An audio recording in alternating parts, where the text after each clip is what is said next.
My students wondered, is there an emotion? Is there a history for emotion?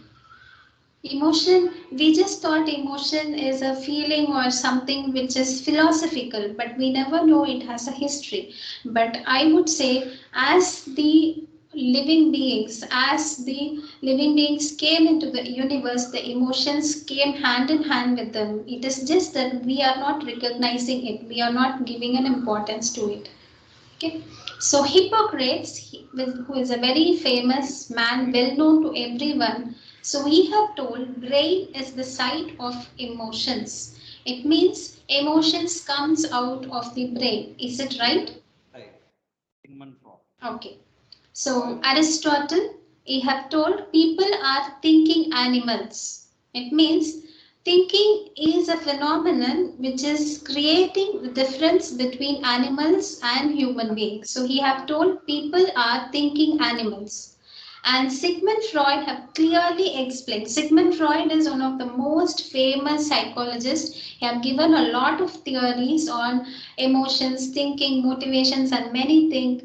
His famous work on dreams is like exemplary work, but he have also told how emotions are affecting the human behavior. Okay, so these are the very famous well-known history around the world. So any one of you, are you able to recognize this person, or you have ever seen this person anywhere? So he is Mr. Phineas P. Gage. So most of us would not have heard about him. Okay, or few of us may also have heard about him. His life was around 1848. So he lived in those centuries, and why is he here? So you can see the man standing with his one iron rod in his hand.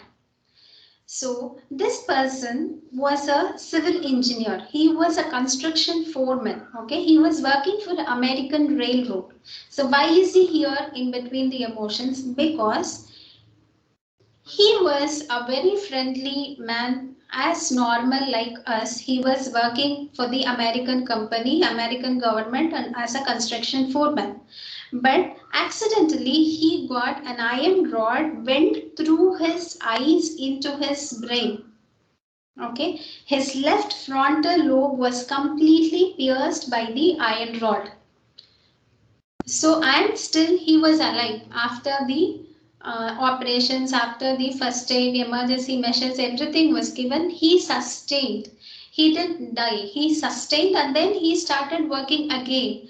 But people noted a lot of emotional changes in him. His friends started saying that he is not the Gage who was before. He is not the person who was before. He was not like this. Even we used to say, right? Like, I met my friend before, after some 20 years. Before 20 years, she was not like this. She was so friendly. She never says like, but now she is a completely different person. But here there is a different. This person has got his left frontal lobe completely injured because of the iron rod, and he himself have told that until I took an iron rod to my left frontal lobe, I was nice. I was a nice person. I was too good. But after that, there was a lot of changes in his behavior. His emotions were abrupt. He was not able to control his emotions. So this piece of information says us that emotions are very strongly linked with our physiology. Rather saying it is related with our brain, I would say it is related with the physiology. We'll know why I'm saying it is the complete physiology. Yes, emotions are related with brain, but I would definitely say it is related with our complete physiology. So physiology is nothing but the functioning of our organs. So function, it may be the functioning of any organ, stomach, liver, spleen, or your lungs, or your heart, anything, kidneys. Okay, so here just noted I am saying emotions are closely related with all your organs, your complete physiology. So, is Indian history has anything to say? So, we are just looking upon all the Westerners, some Hippocrates, Aristotle. Okay, but what does Indian history says about mind, body, or emotions? So, when I say mind or body, definitely many of you recognize or remember yoga. So, yoga you would have heard about. It is a cross connection, strong connection between the body and mind.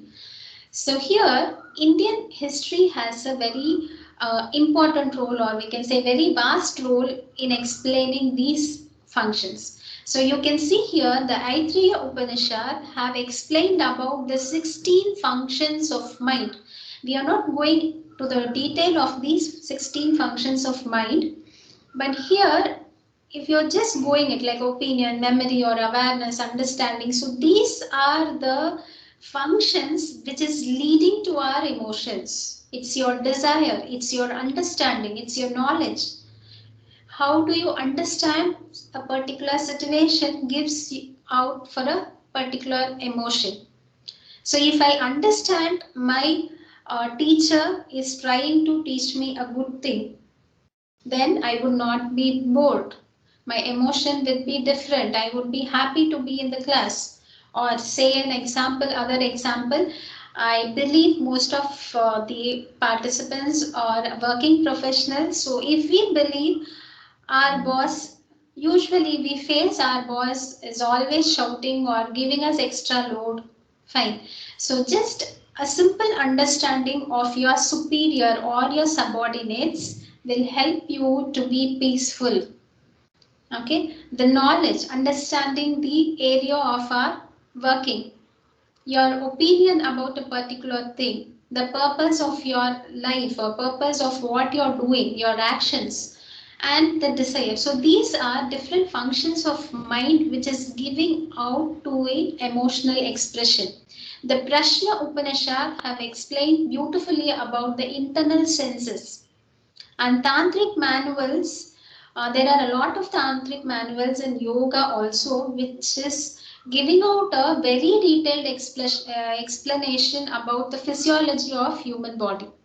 So our Indian history always have a major role in explaining about many things, let it be any field, health or astronomy or astrology or anything. It has a lot of content, but we are not focusing on it. Okay, so jumping into the topic without division. So before getting into what is emotion or what is all, how it is related with our health, we need to know what is the difference between the common terms like emotions, mood, feelings. Because we are used to say, right, like today, my mood is off. I'm not in a good mood. Don't speak with me. Leave me alone for a few minutes. We used to say that I have a sort of bad feeling today. I don't know. You hurt me by your words. I felt bad. So these are the common terms which we use in our daily life. So emotions. So what is an emotions? It is said that, see, look it clearly. It is a neural response. Okay, neural is something connected with your nervous system. So emotions is a neural response caused by physiological changes occurring as a response to some events. Okay, it is a neural. It means, let us make it simple. See, there is some event happening. Maybe you saw an accident or you saw some snowfall which doesn't happen in your area. So some event. Okay, and the immediate response when some events are happening. Okay, and here that emotions are there, like when you see a snowfall you're happy, you feel good. Like people, maybe people living near the Himalayas may not feel it always good, but people living in southern part of India, suddenly if there is a snowfall outside, definitely they are going to be happy. They go out, they are cheerful, they call their children, they call their family, they call their friends, come out, look here, what is happening, see, it is snowfall. How beautiful it is. It means it is the snowfall. but you are feeling happy, and after that, even for few hours or few minutes, you are going to be happy. So the event is tending to maintain the emotions. So even the snowfall would have stopped. The snowfall would have stopped in 10 minutes or 20 minutes, but even after that, you are going to be happy in the opposite terms. So suddenly your boss has shouted on you the very early morning. You go to office by 9 a.m. and your boss is shouting at you, and you do not know, you don't understand why is he shouting at me. So now you're you get angry because you have done your duties well. So that is an emotion. But then your boss is coming to a normal mood. He comes down, he stabilizes himself, and he is normal. But what about you? So the whole day we are carrying the same angry emotion without unknowingly. So the causative event has gone out. It is gone, it has disappeared, but still the emotions are persisting, it's there. Okay, and it is also caused by physiological changes. We'll look into it, what are the physiological changes. And now what is mood? Mood is like you have the feeling, so now your boss has shouted, you get an emotion anger. Okay, even after the boss has gone, you are angry on him, but you are not able to shout, but still you are angry. But that anger persists even till the last meeting of the day. Meeting at the end of the day, you have some closing meeting, but you are in the same emotion. You are having the same feeling, same emotion, anger. So that is called as mood. Okay, but that changes your person's perception of the world. Okay, so you may feel yes, tomorrow also, next day you are coming, okay, today if I he is coming, he is going to shout at me. So this is influencing your future actions, this is influencing your future judgments about some particular person. Okay, so you, for example, you're attending a series of lectures from Monday. So you see some professor, you see them talking, and maybe you feel it very interesting. You are inspired by their talk. Then you feel, yes, that particular person is very awesome. He is very interesting. We can even invite him for our institute. So it means it gives you a permanent impression. You decide based on that. It may not be true or it might be true, but you are deciding based on your emotion at one particular time. So that is the mood. And feelings here, understand feelings are not just emotional. Feelings are not just the psychological phase. It is also the physical. Like you go out, you feel chill, you feel hot, you feel the coldness in your legs. You can feel some pain, right? So this is the conscious experience. Okay, feelings are conscious. You are experiencing it. So that is a conscious experience, and it can be both physical and emotional. So neurobiology of emotions. We are not going to bore because I am sure like everyone has a have had a very good lunch, and I don't want you to sleep off. Okay, but still here I need you all to understand that our emotions are closely related with the functions of brain. So you can see cortex, you can see limbic system, you can see brainstem. There are a lot of researches conducted on this, okay, because the scientists always want to establish some connections. Why this is happening? Why is it happening? What is the reason for it?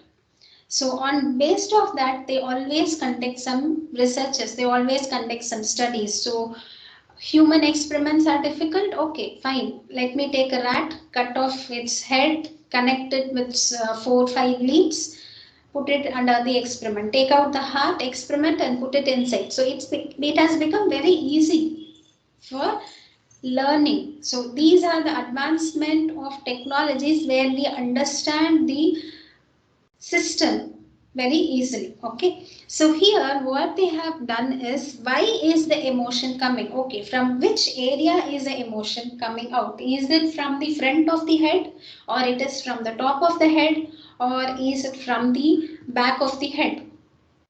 Okay, so based on this thinking, what they have done, they have said, they have seen, like sometimes it is from the prefrontal cortex, then from the limbic system. Okay, then they have established a theory like hypothalamus, it flows and it creates some stimulation to the endocrine glands. There are some hormone secretion and it leads to some emotions. And then again, a different study gave out that it is coming from brainstem, from the past memories.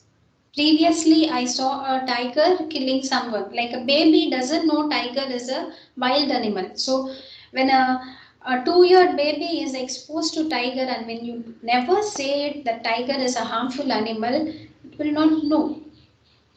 But once the baby is getting some fear factor in it, then it starts storing it. Okay, now the baby will never go in front of a tiger with a full of guts and courage. So now, like this, they have done a lot of experiments. Then finally, they have come to a conclusion that emotions are not from one particular area, it's from many things. It might be from the limbic system, it can be from the cortex. Then again, through some research, they came to a conclusion that this is because of the stimulus. Because of the stimulus, there is an expression outside, that is the emotions. So it is based on the stimulus. If the stimulus is good, the emotions are happy.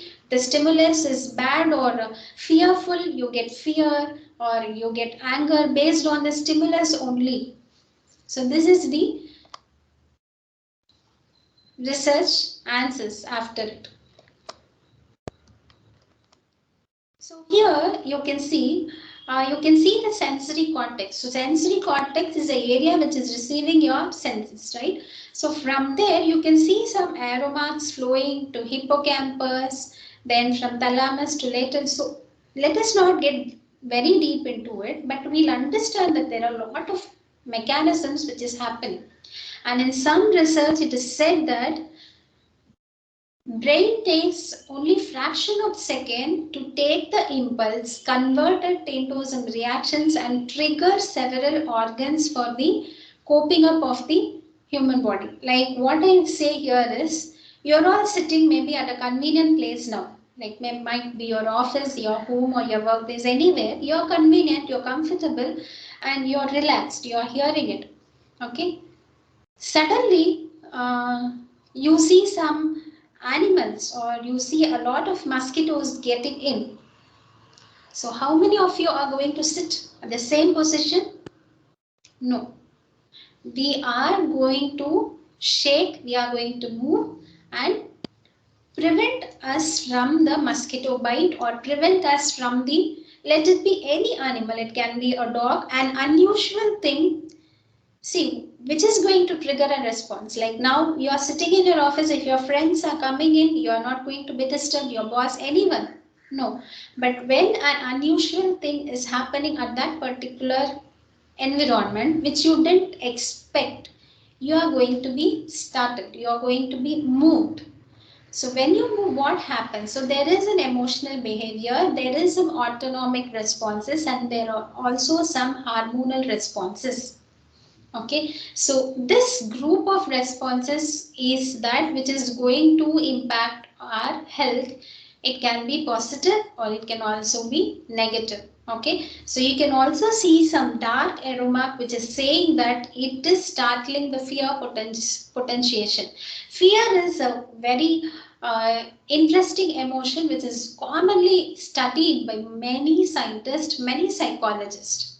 Okay, so maybe fear was a very common expression or very recognizable expression, because how many of us are really expressing our sadness or how many of us are really expressing our happiness? We not. But fear, it is seen. Okay, might be because of that they have read it. So this is the very simple explanation as I feel like. We need not go very deep into the neural mechanisms, because here we need to understand how it is impacting our health and how to come out of it. Okay, so from this you need to understand that there are a lot of mechanisms happening in our brain, and it is going to create a lot of changes in our physiology. So it can be an emotional behavior alone, but still it is accompanied with your autonomic responses and hormonal changes also, right? So now, as we were speaking about the autonomic responses, now what is the role of autonomic nervous system? What is it? From where does it came? Okay. So the physiological arousal. So I said you'll be moved. When some unusual things are happening, you're going to be moved. So when you move, that is called as a physiological arousal. So when I raise my hand, this is some function, this is some action. So to do this action, my brain is doing a lot of activities, because I feel, I think I have to raise my hand. So in fraction of seconds, the sensory impulses are gone. It is stimulating the sensory cortex, and then it sends impulse to motor cortex. It comes down, and then the muscles are receiving the nervous signals, and then I raise my hand. Okay, it is not that I just raise. There are a lot of mechanisms happening inside. So that is called as a physiological arousal. So this physiological arousal is felt during various emotions. Let it be anything. It can be fear, or your anger, or happiness, or sad, anything, or your too much of stress. Let us come to it later. So this is triggered, this is stimulated, or it is sequentially done by the sympathetic nervous system. Okay, and this sympathetic nervous system is creating changes in many organs. Why is that so? Why, when some unusual things are happening, there should be a stimulation at the sympathetic nervous system? In your school days, you might be remembering there was some topic called as flight and fright. I do not know how many of you are able to remember it. Definitely, I'm sure we will never forget it. So, when a tiger is coming inside your living room, what do? We knew tiger is a wild animal. It is going to eat a human. It has a capacity to eat. It has a capacity to run very fast, faster than us. Important. So, but still, what we do, we try to escape. We try to run faster than it. So, where does the energy come from? So, for this thing to happen, your sympathetic nervous system should act at a proper time. So when your sympathetic nervous system is working at a very good way, it is going to trigger a lot of mechanisms, and many organs are going to be alerted. So your heart is going to pump faster. There are a lot of changes, because to get the energy you need a lot of blood supply, right? So you need a lot of blood supply, you have to run a lot. So importance for the function is given to that.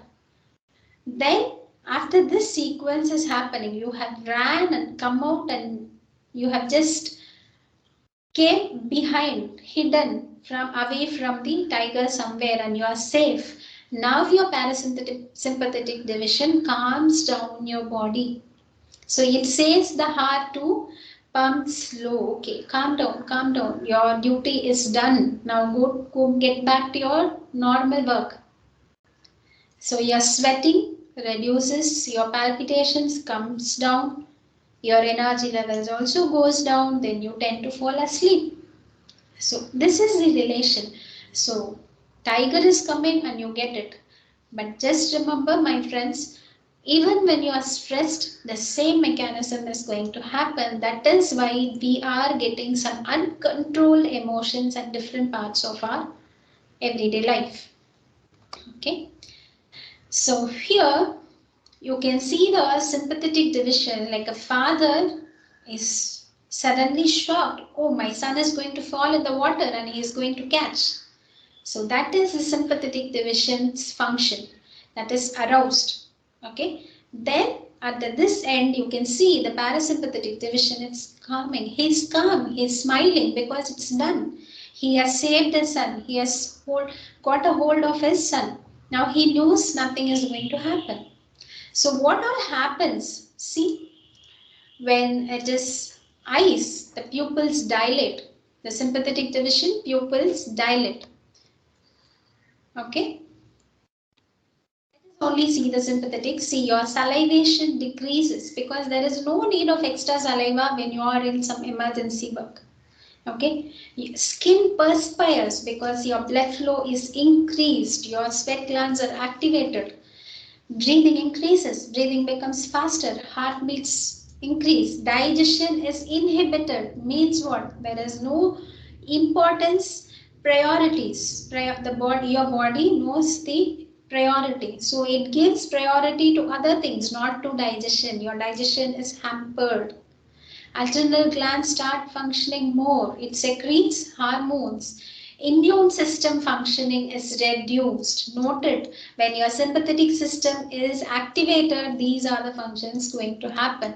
And when your parasympathetic division, when your sympathetic is done, then the parasympathetic takes over. What happens? Your pupils are contracted, salivation is starting to come up because saliva's main function is to, one is to keep the moisture, but other is main thing is to digest the food, digest the water. So now it increases. The skin becomes dry. Sweat is all gone, vanished.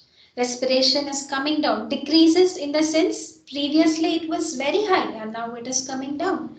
And digestion is activated. So now your digestion stomach is starting to function. You feel hungry, or if you have just had your lunch and then you are put into stress, so your digestion is hampered and then only it is going to activate it. But think of the food which is there might be for 30 minutes or 1 hour, and your adrenal glands reduces the hormone secretion and your immune system functioning is enhanced.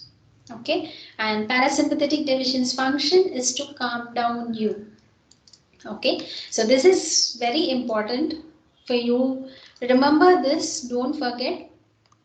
Okay, so these are the functions which our body does when we are exposed to stress. It is not only when your son is going to fall into the water, or it is not only your friend is going to slip and fall down, you go catch, or it is not only when there is some accidents happening.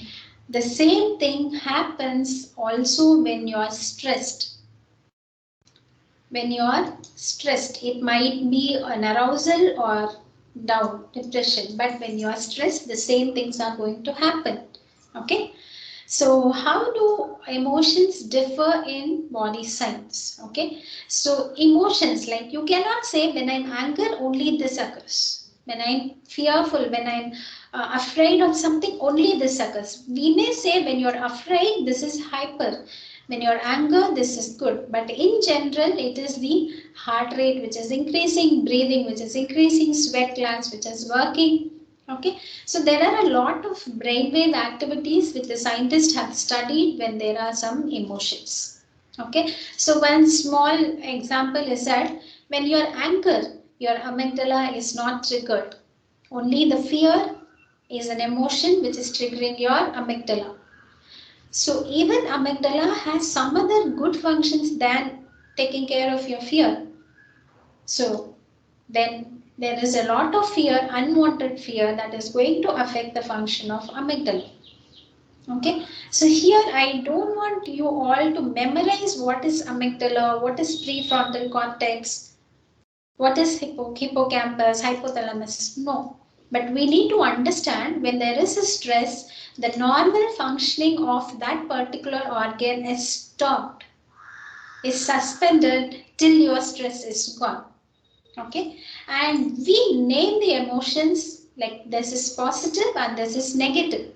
Okay, we have already named with our experiences, we have named it positive emotions and negative emotions. So when we feel something is positive, we go towards it, we are happy to do it.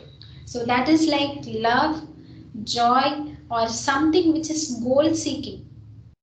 See here, I'm not giving out the emotions.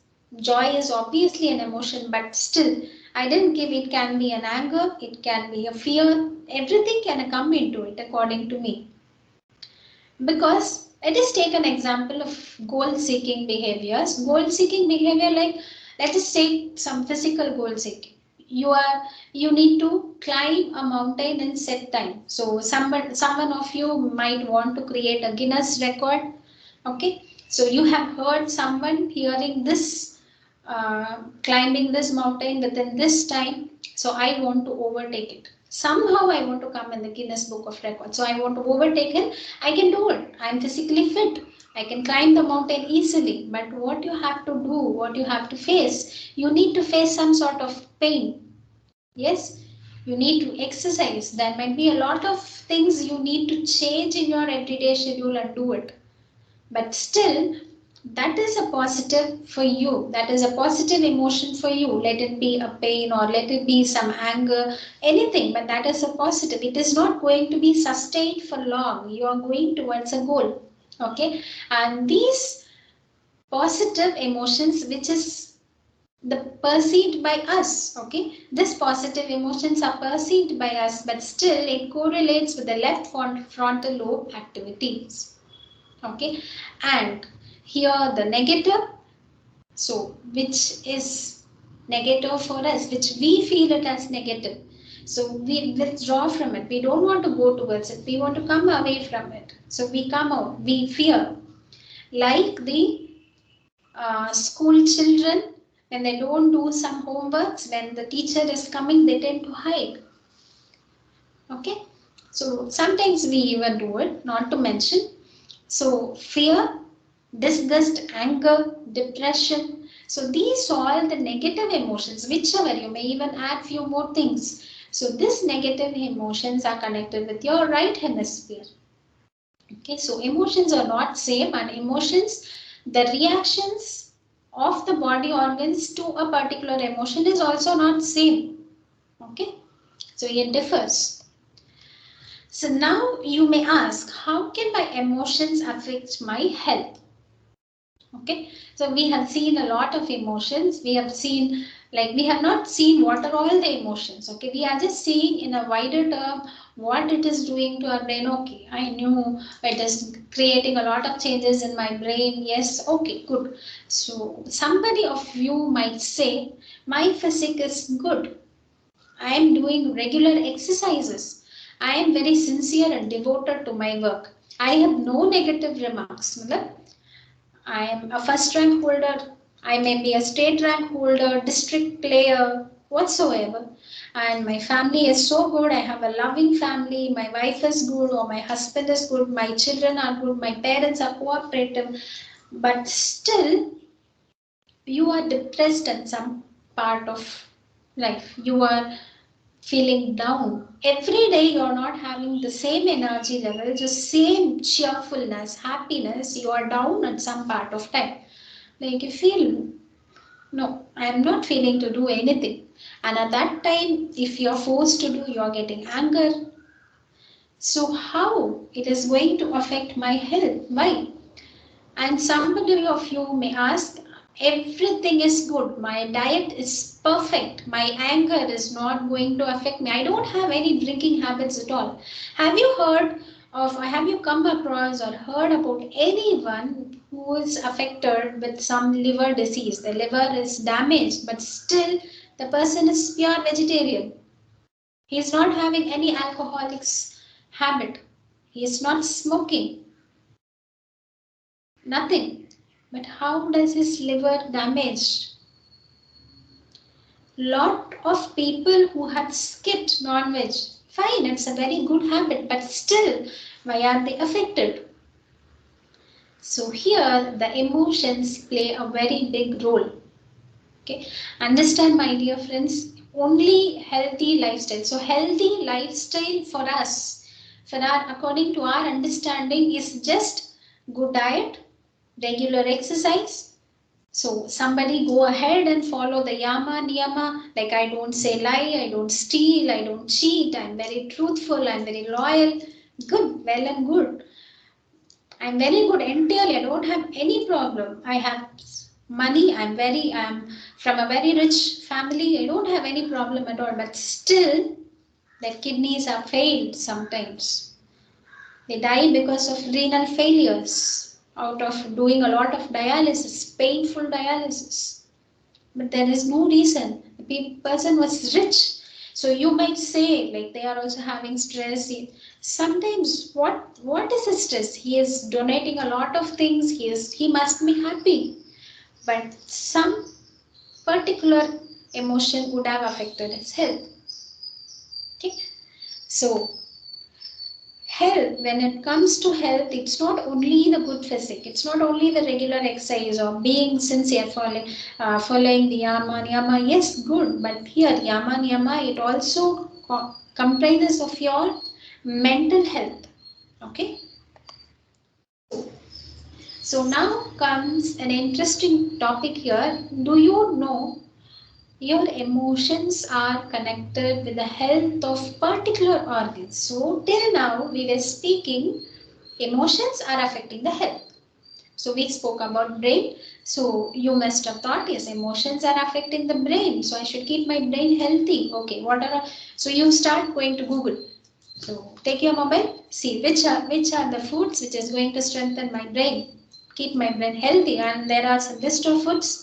Walnut, because it is in the shape of brain, it is going to help your brain. Yes, true, but my dear friends, knew these emotions have a more impact on your physiology. So many of the people have the habit of crying. Maybe in adult we do it in hidden places. We don't do it in front of everyone, but we do it in hidden places where nobody sees. It might be in your bathroom or just close all the doors, sit inside, do it. Or sometimes hide tears, but still when there is a lot of tears, it's consuming your immunity. So note it. And see, fear, kidney health. So now I have written fear is proportional to your kidney health. What does that mean? Fear is somehow related to your kidney's health. So it means when there is a lot of fear, too much of fear, too much, it is going to, it is not affecting your kidney's health. So here you need to remember the older slide where I have given the sympathetic arousal and parasympathetic calming down. So your digestion was stopped.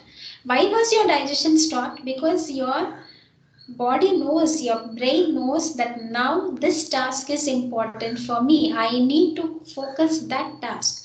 And now digestion is not important because I have stored energies in my body. So I'm going to take all the glucose, give this person the energy she or he needs, and going to help him. Your brain always wants you to be healthy. Your body always wants you to be healthy. Your cells. So I always say my students that see your one cell, single cell has all the characters of you. So it always strives to live, it always strives to live happily and healthily. Okay, so fear is one particular emotion. So when it is too much, when it is going above the limits, okay, so let's take an example. How can fear go above the limits? Like you're always scared, maybe some sort of job security. It happens. The job security is one intrinsic fear factor which is affecting almost 95% of the people's mental state.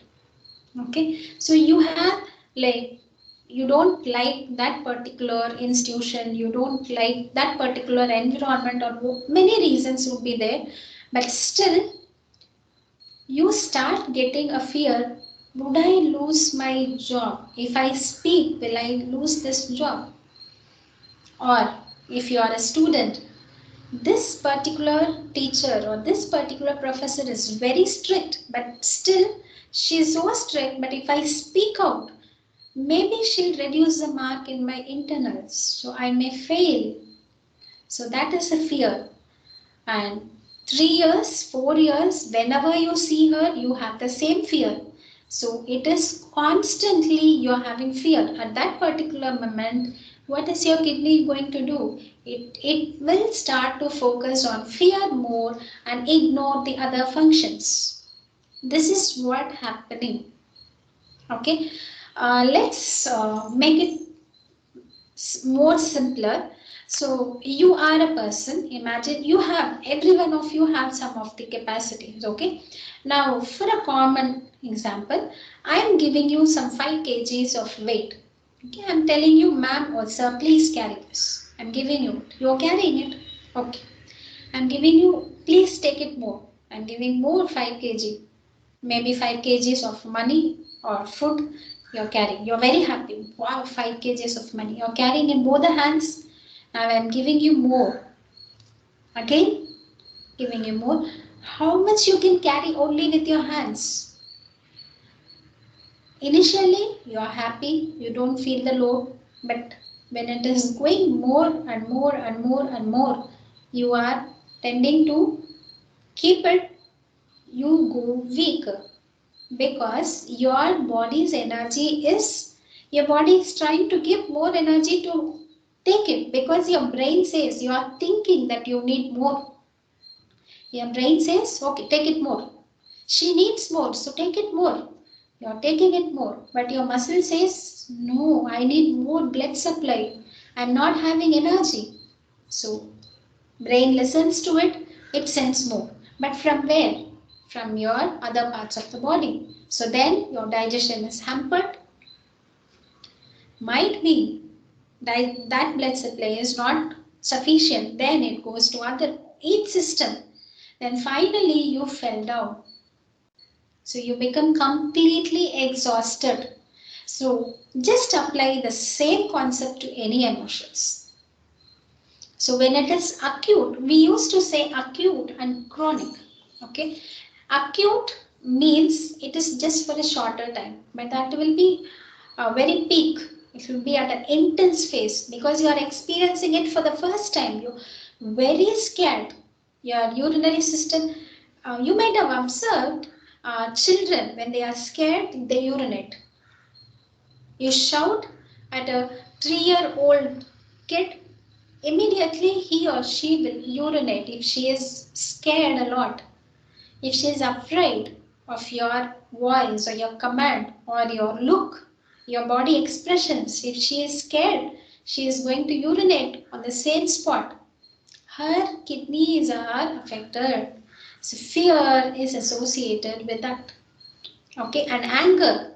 So I gave you an example of a person who is pure vegetarian. He have not touched egg in his life, not even egg. So not to think about fish or any other meat products, but he is a pure vegetarian. He don't even take milk, but he takes a lot of healthy foods. He takes coconut milk. He is a vegetables, salads, juices, avoid sugar, take jaggery. Everything is good, but he have the tendency, he have an instinct nature of getting anger, always frustrated, always he is irritated. He is always shouting. He is a bit bossy. He is a very rich person. Okay, he is having a lot of wealth. It's too much of money. Okay, he is having everything. Like many of us are striving, but that person, he is having everything. But that has changed his attitude. So he started shouting at his co-workers, his employees. What has happened? He is shouting towards the others, but inside his body is struggling. His liver is struggling to maintain the health. It is giving out energy for the anger. Have you noticed when you're angry, you will be with full of energy? So that is why our ancestors or our parents or our elders always say when you're angry, don't speak. Give some time, take a glass of water, count from back from 10, count back from 100. Why is it so? Because anger gives you a lot of energy and we never knew at that particular moment how to use that energy. and most of us use it in a bad way. That is why it is advised when you are angry, sit calm. Don't react. But that's very difficult. So let us go how to cope up. But that particular person was too angry throughout his life. He used to go to vacations, he used to spend time with family, kids, everyone. But his prominent emotion was anger. He was shouting. That finally led to his liver failure. And you must have known liver has very important functioning in your digestion, in your metabolism, your sugar everything. So your fat metabolism or glucose storing, anything your liver is very much needed. Sometimes they say liver is like second heart because it is also having its own circulation. So such an important organ, but because of your anger, because of your attitude, you are losing it. You need not be an alcoholic to get a liver problem. So now sadness. So here sadness, you see that is affecting your lungs health. So if you're constantly sad, depressed always, inverted curve in your face, it is affecting your lungs. It will affect your lungs because it is going to, just imagine when you are sad, how is your breathing? Very shallow. See, if this is a lung, okay, if this is the lung, right? Your shallow breathing takes the air only till this level, but your air bags are till here. You have a lot of air bags here which is going to create oxygen carbon dioxide exchange. And now when you are sad, you do only shallow breathing. You don't focus on breathing, we are not at all worried about it. So now your breathing goes here, comes up, here, comes up. Now it is not noticed. You might have seen some person, always they'll be sad. Like we would have asked him, Kya hua? Like, what happened? Titanic ship was broken or what happened to you? Why are you so sad? We never knew the reason at all. But they'll be sad. They never knew to laugh. They'll be always like, by seeing them, we'll feel like, yeah, after seeing her, I'm feeling depressed. Lifetime sadness with unknown reason. So that is going to affect their lungs. Finally, what will happen? These cells will die without functioning at all. Just for you keep your hand without moving for 15 days, you will get stiffness, sometimes frozen fingers also. Because you are voluntarily doing it, you are going to affect it.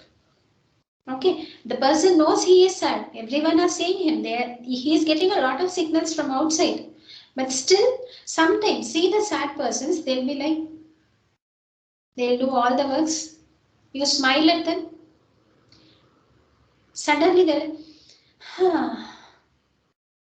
Because their body is signaling, array, you need deep breathing. And they don't do it. So that is affecting your lungs health. Thinking too much. So we are all used to think too much. We cannot stop thinking at all. Even when you sleep, you think. You make plans for living a Bill Gates life, but we do make plans. We think, and now you see, if you think a lot, your spleen health is gone. And don't think spleen is a very important organ. So most of us ignore. We think because we have heard people they remove spleen and they are healthy, but we never know what happens to their life, how they are managing to sustain healthy life. See, there is a thing called life and healthy life. We all need healthy life. Then you need to follow all this. You need just a life. Then that's your wish. Okay. So thinking too much is going to affect your spleen. It means it's like an obsession. Okay, so even in psychological cases, like there is a problem called obsessive compulsive disorder. You might be seen it in many movies. The person will be keep on doing same thing again and again. Like you go lock the door, go outside of the end of the street. Again suddenly, did I lock my door? I'll go and check. Pull the lock again. Yeah, it is strong. Again he'll get it out. Whether the door is strong, come back, hit the door. He do for 4 times, he'll do the same thing, the door will break. But this is a psychological condition, not making fun of it, but these psychological conditions are sometimes created by us. For example, now COVID, how many of you are practically watching many people constantly washing hands or using the sanitizers? Don't give handshake. Do this, bend forward, again they put sanitizer. Why did you put sanitizer? You didn't even touch anyone. Okay. Go to the office, sit down, take sanitizer. And I'm wondering why you go outside, everyone gives you sanitizer. You you're going from your home to your office. You're very clean, you're very protected, your family members are not affected with corona. You knew it very well. But still, at the entrance, he is going to give you a sanitizer and you are very happily taking it. Yes, and this is the procedures you need to do completely. You don't miss one single step. So these are repeating same things again and again, which is like you are affecting your spleen's health. You are putting your spleen into the unhealthy state. Okay, and joy. Now question. Joy is a positive emotion. You also told before in the previous slide, but now you are saying it is the heart health. Okay. Maybe it is influencing positive heart health. Is it so? Joy, yes, obviously it is a positive emotion.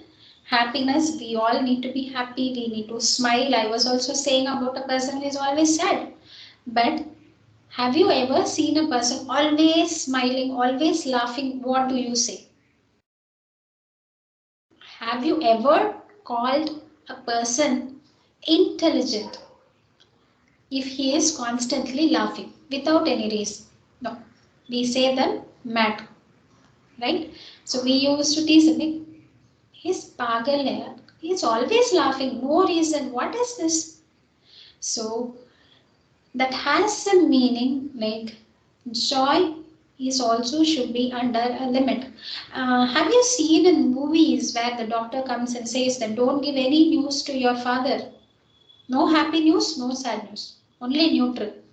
Don't give any news because he has got 2 times heart attack. Now you don't give him any excitational news because happiness or joy, pleasant shock, not a painful shock, pleasant shock immediately affect your heart's health. Your heart is immediately triggered. How many of you have noticed when you hear a good news, you forget your food? You would have been very hungry, but the moment you heard about the promotion, increment, baby, anything, your hunger is gone. You feel so contented, you're so happy and you're so energetic. You can run, you run here, you run there, you call people. Have you noticed your body is having full of blood circulation? You become pink. Your face flushes, blushes. So that is because of the heart. Heart is functioning more when there is joy.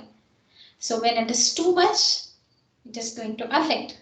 So that is why for the persons whose heart is already affected, they say keep your joy or exciting news in a limit. Don't say him directly. He cannot take it. His heart cannot take it. It means the heart will be suddenly given some amount of signals from the brain, sudden signals from the brain, and it will be like sudden pumping.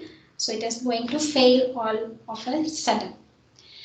So this is how each individual emotion is having a relationship with a particular organ. Okay, and it means if it is an optimum limit, the health of the organs are good, but if it is too much, it is going to affect. Okay, so now how to cope up with this? Now we have heard a lot of emotions, a lot of mechanisms. This organs are affected, many stories. Okay, but how to cope up with it? You're totally confused.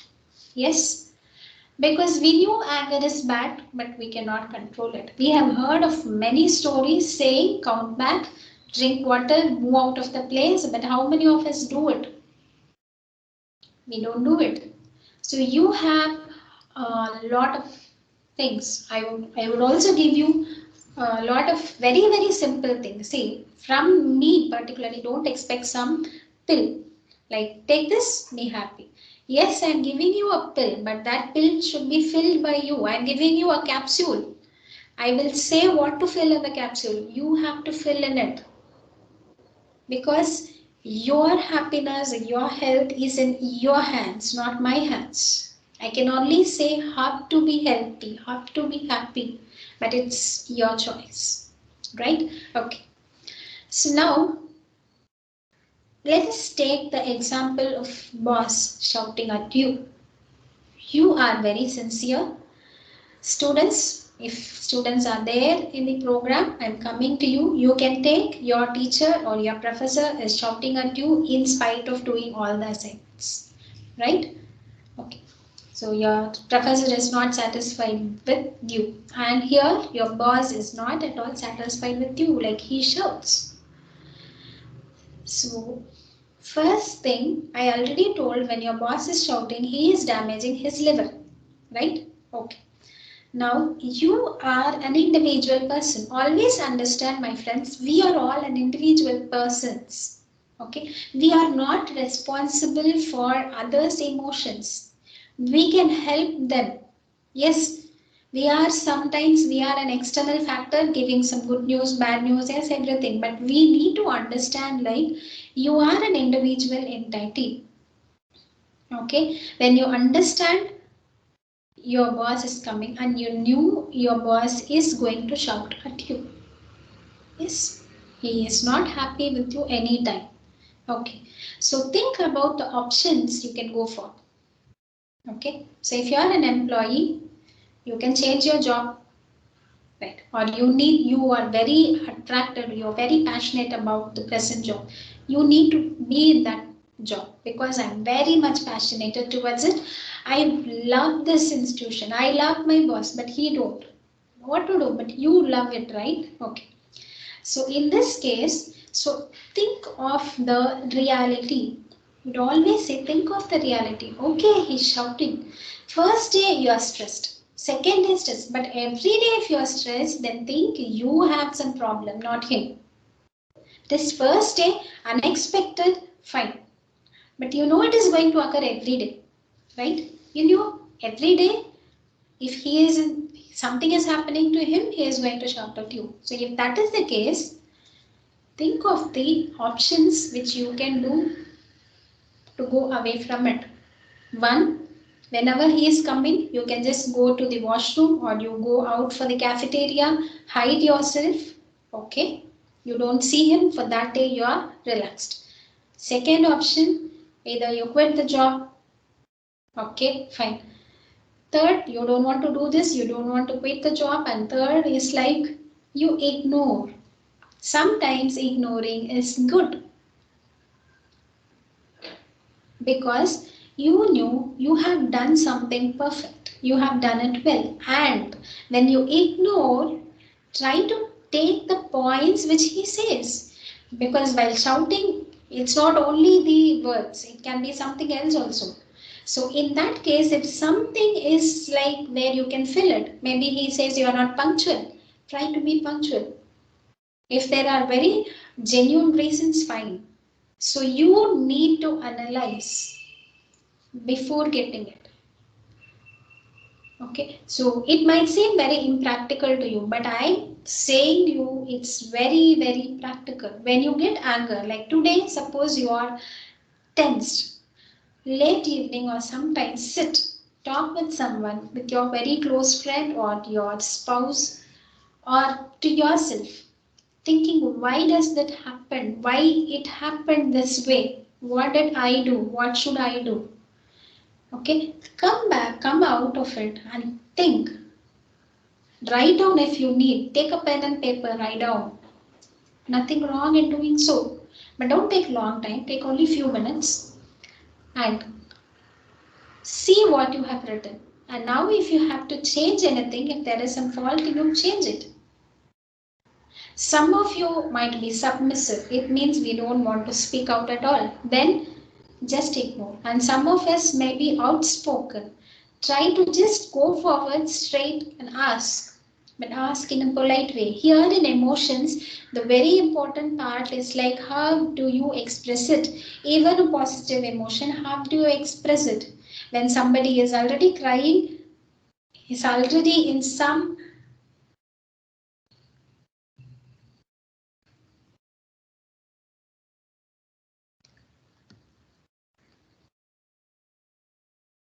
Okay, just a second.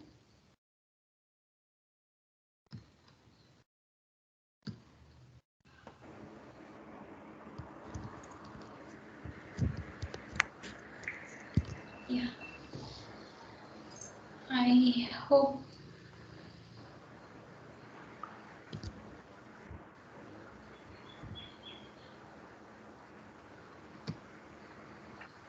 Sir, is my screen visible? Yeah, it is loading, madam. Okay. Sorry. Just a second. Madam, no problem. You can take your time. Yeah. Sir, is it visible now? Yeah, now it is visible, ma'am. Okay. So, sorry, might be there is network issues. So, see, we have to practically think the real things or the reality. So, I hope most of us are matured enough to think it. So just like we are no more school going kids like expecting everyone only to appreciate us. That is not going to happen. So there is something called the yes, this is what going to happen. If I am going to drive in a rash way, one or the other day there is going to be some accident. So not everyone who is always driving rash meet with an accident. There are some people who always comes in between and escapes. But if you are one among them, very good. But if you are not, then drive safe. Okay. So this is again some good small tips. Okay. So we might have heard about the happy hormones. Like I also said, there are some hormones secreted out when you're doing it. There are a lot of hormones. So you cannot name it. Okay. Because here I have given only four, which is very good and friendly with you. But there are a lot of hormones. Still, the researchers are finding out many new names. Okay, here you can see some four good, maybe you knew it before also, like endorphins, dopamine, oxytocin, and serotonin. Many of the drugs are containing it. Many of the sleeping pills are having it. Okay, so see what all behavior you will do to accelerate these things. So endorphin, it's a natural painkiller. So instead of taking a brufen or paracetamol for pain relief, you can watch a funny movie. So somebody might say, I have migraine, I cannot even watch anything. How do you say me to watch a movie? So don't watch movie, go for some exercise. Exercise in the sense, don't think of weightlifting, even a walk, even washing your vessels. Okay, even if that's a problem, have some dark chocolate. But friends, here this is not chocolate, this is dark chocolate. And remember, dark chocolate is bitter. Little bit of bitterness would be there even in 50% of dark chocolate, 60%, 70% are available in the markets. Or use essential oils. So essential oils are nothing but the aromatic oils. So you might have heard about the lavender, rosemary, tulsi, lemongrass. So these flavors will enhance your mood. Try it. So as it is said, neem oil is used as a mosquito repellent. Even the lavender oil, a drop of lavender in your normal oil lamp will send out a very mild fragrance of lavender throughout your room. Citrus, it's very good. It gives you a lot of refreshing feeling. So start using the essential oils. It's not too costly. Like once you get some 10 ml, it's going to be there for many days. And When you take your health, health is more worth than the cost. So essential oils are simple shortcut.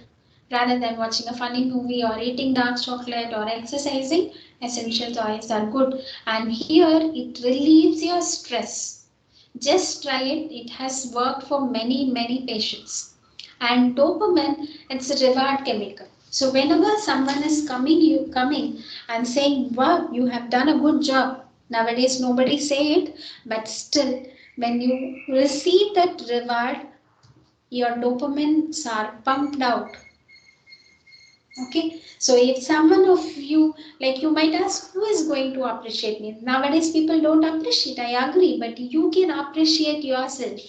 So how do you appreciate yourself? Some people are very good in that, fine, but other times completing a task. So every day in the morning or every day before going to bed, set some goals for your next day or for the day. Set some simple goals, set some realistic goals. People always have the habit of setting very unrealistic goals. I do not know why. I have seen some students who are setting goals like, I need to complete this physiology 10 chapters in one day, today only, because I kept it pending for 3 months. Not even 3 months, 6 months. How is it possible? Tomorrow is my final exam. Today I cannot read everything and get a distinction. So set some realistic goals for your day or for your next day and complete the task. Yes, I have done this. Your brain is more intelligent than you think. Definitely remember this. Okay, don't underestimate these words. Your brain is very intelligent than you think. So when you even realize, yes, I have completed this. So you have written a goal. Let's say, for example, I have to prepare this report by tomorrow. Okay, don't set time by 11 a.m., 12 a.m. No, not needed. You never know what happens by 11 a.m. Suddenly 11 a.m. you will be called for a meeting.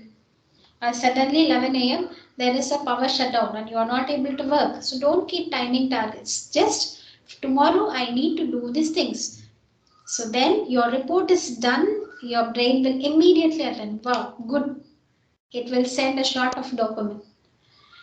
Perform self-care activities. See, look, take care of your face. I'm not asking you to go to beauty parlor or spa or anything like that.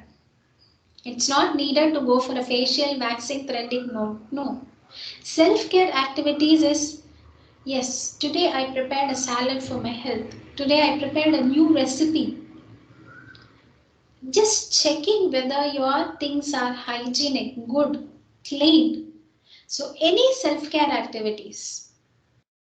It can be even going to a massage place or massage parlor or spa or relaxing yourself. Okay, or even in home, you, like if it is females, like taking a face pack inside the home, like many people are used to multani mitti face pack. Even that is a self-care activity. Having a juice is a self-care activity.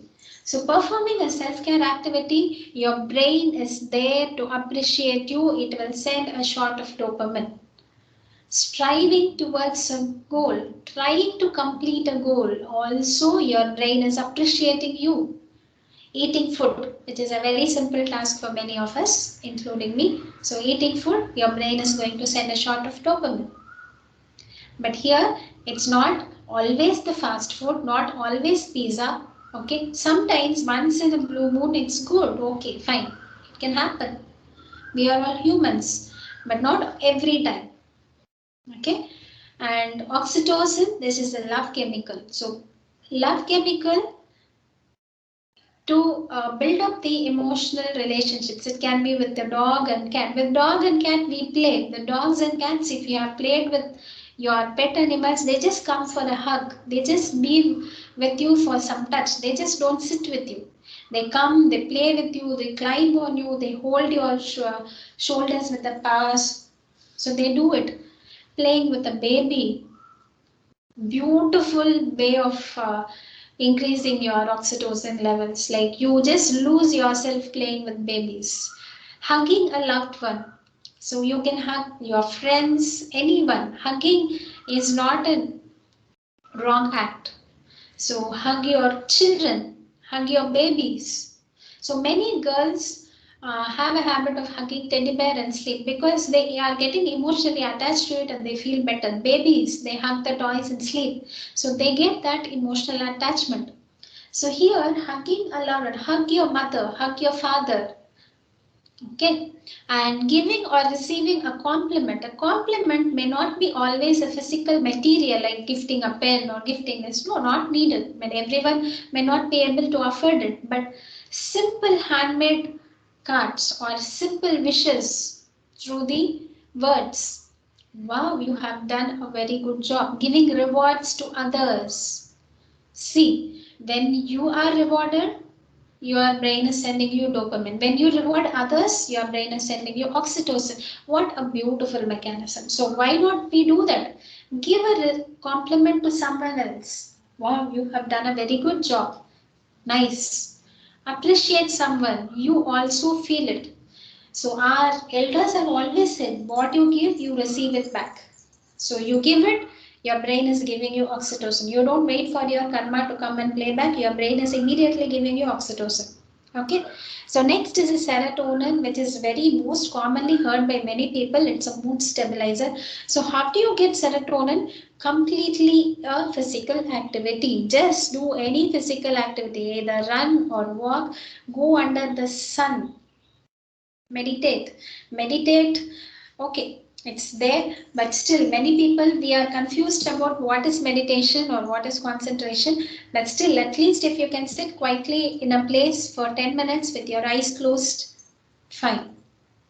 I would not say here without thinking anything, but still, if you are sitting calm and quiet in a place, trying not to think about anything also fine, or thinking about one particular object, like focusing on one light or something, it's also good. So walk through the nature. You can go for trekking, you can go for a walk in your garden, anything. Having sun exposure also increases your serotonin. So it is said that in your daytime, if you are very happy, you don't have any reason for happiness. We humans, we make many things complicated. We think we need money to become happy, we need car to become happy. No, you need nothing to become happy. If you need something to become happy, you will never become happy at all. Okay. So these are the methods where you can easily increase some shots of endorphins, dopamine, serotonin, oxytocin in your daily life.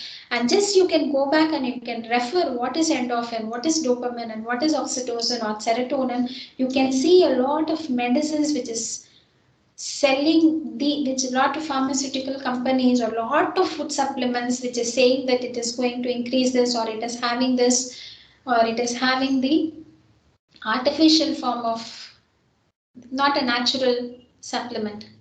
So this you can increase it. If you are going very deep into each topic, it's a very big like sun exposure. That's a very big area of debate, like which time you need to get a sun exposure. But still for now, I would say go and get exposed to sun. You're not going to be getting tanned. 20 minutes of sun exposure is very well approved even by WHO. Okay. And use of essential oils, don't take essential oils and rub it on your skin directly. Essential oils are the oils which should be always used by mixing with some other oil, like it can be coconut, it can be mustard, or don't use that mustard oil because mustard oil is by itself it is having a strong aroma.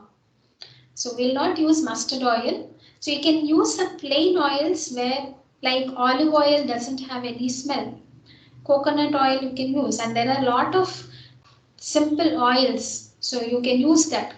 So in your and don't directly start applying on your body. I just said that the use of essential oils to light a lamp which is going to give out the aroma. Okay, and eating dark chocolate, again a word of caution, don't eat every day, don't keep on eating only dark chocolate. There are also other options like exercising, everything. So when you need some pain relief, you can go for eating dark chocolate, right? So there are a lot of options. Don't choose only one option and keep on doing it. Change it, because our mind needs some change. Monotonous life, your brain becomes deactivated when you live same routine every day. You become a machine and not a human. Okay. So yeah. So here I have forgotten to say about few points here, like food. Which foods can I take to regulate or balance my emotions? Whether food also plays a role in coping up my emotions. I would say yes, but not like, I would not say eat blueberry for improving your health. Eat strawberries to do this. Eat broccoli to do this. No. What I would suggest is, every one of us are from different areas. Like somebody of you might be from Madhya Pradesh, somebody of you might be from Delhi, somebody might be from Kerala, anywhere you are from. Okay, you have some special foods from your place, and there are some seasonal foods. In India, we have a lot of seasons. Like throughout 12 months, we have a lot of changes in seasons. Now it is raining, suddenly it's very cool, pleasant, or most of the time it's hot. But each time we get some particular vegetables, some particular fruits. Try to eat all of them at that particular time. Okay, but we are used to the habit like cauliflower. It is good for this. Take it every time. So cauliflower is good for improving your uterine health or estrogen hormone. Then throughout the year, take cauliflower. No.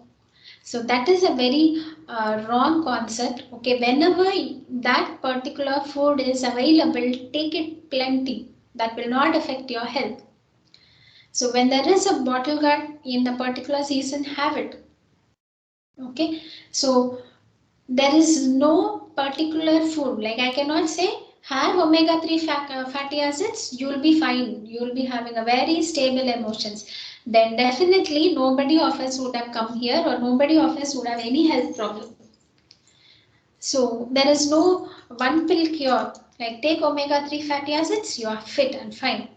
I knew Baba omega-3 fatty acids. Where do I get? I can get that supplement. Then still, so can I shout? No. Okay. So whatever it comes, the antioxidants, omega-3 fatty acids, whatever. No. Have very healthy normal foods and sometimes listen to your body keenly. Have you ever noticed suddenly you'll feel to have sweets? Suddenly. Maybe you don't even like the sweets at all, but suddenly your body will crave for sweet. So have it, but have a healthy sweet. You can have mango, you can have banana, even that is a sweet. You can have jackfruit, that's a sweet. Pure honey is a sweet. Don't have white sugar, don't have bakery products. I knew that is also sweet and tasty, but don't have it. Have it once in a blue moon. Good, fine. But not every day. Like every day, evening 4 o'clock, I'll have samosa. And I have heard many people, I'm addicted to tea, and every time I need in a day I have seen people who takes 50 cups of tea. I can't imagine that. How do they take 50 cups of tea in one day? But they take. Regardless of North India or South India, I have seen everywhere people are taking 50 times, and then they'll be struggling to reduce it, and they'll very proudly they'll say, now I have only 30 cups of tea. When they come to me for consultation, I will go, what? 30 cups of tea you're having per day? Arey madam, I was having 50 cups of tea, 47 to 48 glasses. Why? Because I travel a lot. I meet many people. So everywhere I go, they serve me with tea and I have to have it. It's not essential. So you can even have water, you can even have some other things.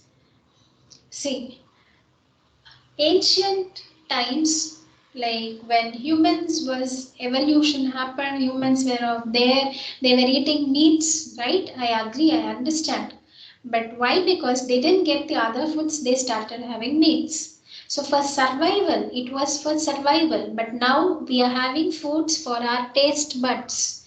We are not having food for filling our stomach. We are having food for filling our appetite, not for hunger. So it's good to fill our appetite, but not every day with all junk foods, right? So when it comes to food, eat what you like. But if it is the junk food or pizza or fast foods, then you knew it. I would always say we all are very good doctors by ourselves. We don't need a doctor from outside. I don't know how many of you would agree with me, but every one of us knew that this is wrong, this is right, I have to have this, I should not have this, but still we'll have it.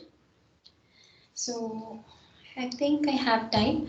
I would say an example of a patient of mine who was taking acupuncture for diabetes, like naturopathy hospital. He came, he was taking some water therapies. He was very fine. Within some 3 months, he was very good. He himself felt it. See, I didn't ask him to take for blood reports or anything. Neither he was going for a lab or taking it. He started feeling it himself. He was experiencing changes in his body. What he did? After 3 months, he went to a good hotel. He ordered everything he can, everything his pocket was allowing him to do. Really everything. Sweet, spices, everything. He went to a bakery, sweet stall, had a lot of sweets. Diabetic patient, he had a lot of sweets and he was so happy. 3 months he had a lot of treatments. His things came down to normal. He became healthy. He went back. He took it and he came back. He said, how long, since how many days I didn't have all these things, madam. So I had everything. Now you start treating me again. So now I know that your treatment is working on me. So I can have anything. I'm not having it every day, but I had it. And he just confessed himself like I had. So now you treat me again. So this is what happens. We all knew which is right and which is wrong. If we are just following our instincts, we'll never fall in. Let it be corona or any other new virus which is going to come into our, that too in our this India, we can be always healthy. We can never be affected by any virus if we are healthy. If you maintain your emotions, because see, coming to the very main topic, the bioenergy, your body has the aura around you. You can, if you feel, you can always realize it, you can always sense it, and you can always be healthy. According to me, I would say health is your option. You can choose it. If you don't want to choose it, then definitely you have other option. You have hospitals, you have doctors like us, you can come to us. We are always welcoming you. But your home, your kitchen, your own self, your body, your brain. See, you till now we were waiting for someone to appreciate us, but your brain is waiting to appreciate you. Your brain is waiting to reward you when you appreciate someone else. Who can do this? No one. Only our own brain is doing it because our cells strive for happy living. Only we, our mind, which is making it complicated. Okay, so now I hope you have understood mind is not, our emotions is not only from the brain. It is from your mind. And I would also say, like from our traditional aspect, like in naturopathy, we say your mind is protected by heart. Let's see, how many of us keep our hands here? When you're truly emotionally talking to someone else, your hands goes here. Such me, truly. Like, really, I didn't do this. Your hands goes to your heart, not to your head. Truly, I didn't do. Kids do it, yeah, promise, I didn't do. Not that. But emotionally, where your hands goes, it goes to your heart. Truly, I didn't do it, Baba. Believe me, trust me. So it is your heart which is protecting your mind.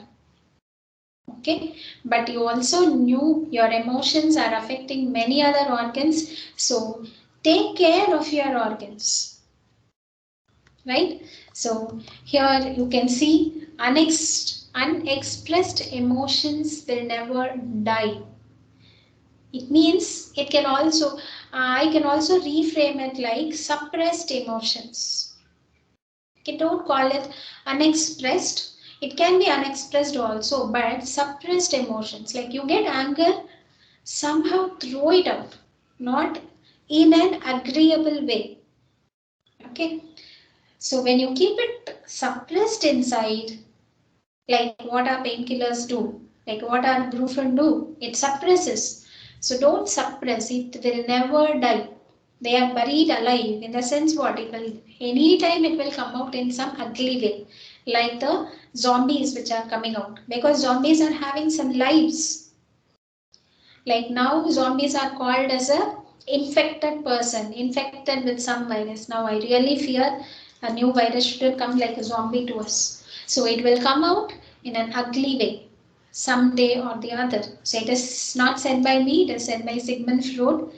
So he's a very famous psychologist. Everyone of us knew it. So, so any questions or any doubts? Yeah, madam. Yes, sir. Yeah, madam, it was really a wonderful presentation.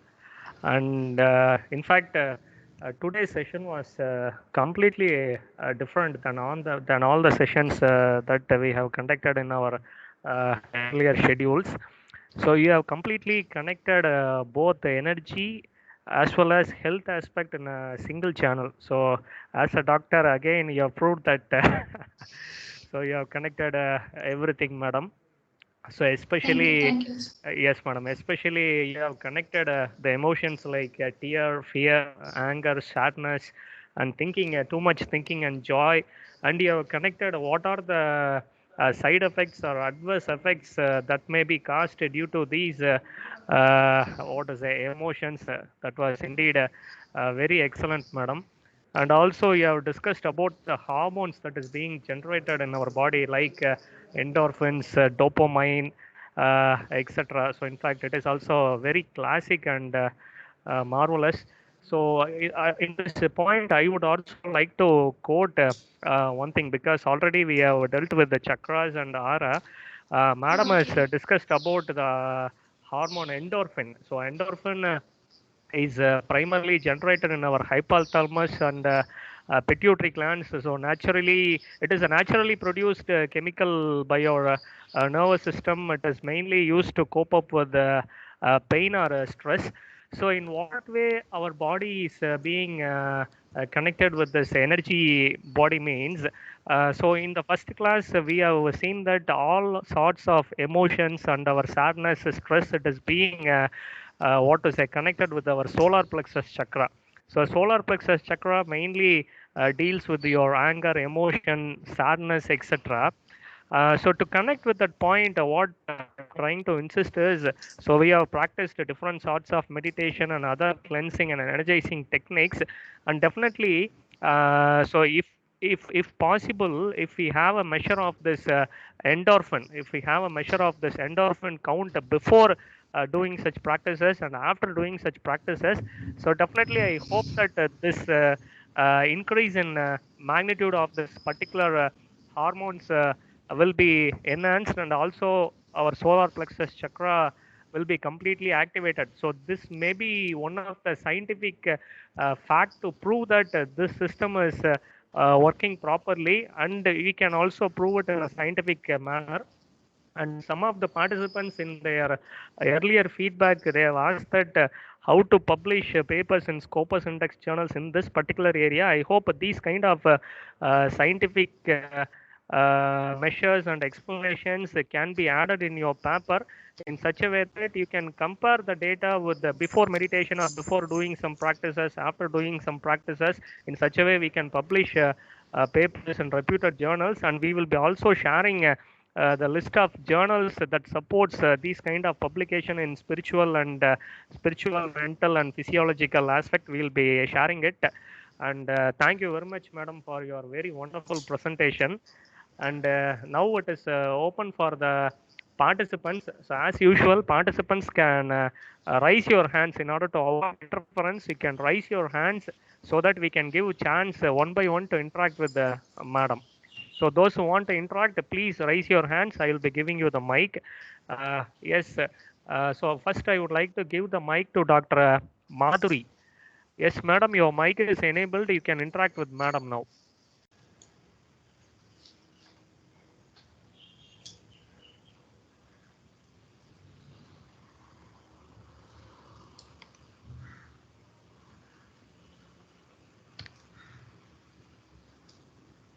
Yes, doctor. Madam, I think she is not available. Okay, okay. Some of the persons have posted some queries in the chat box. See, one of our professor, Dr. K.C. Rajeshwari, madam from Sona College, has posted that if we control our emotions, will it have a If bad impact on health? She has posted. And one more participant, Mr. Saravanan, has asked that how to avoid eating food in night.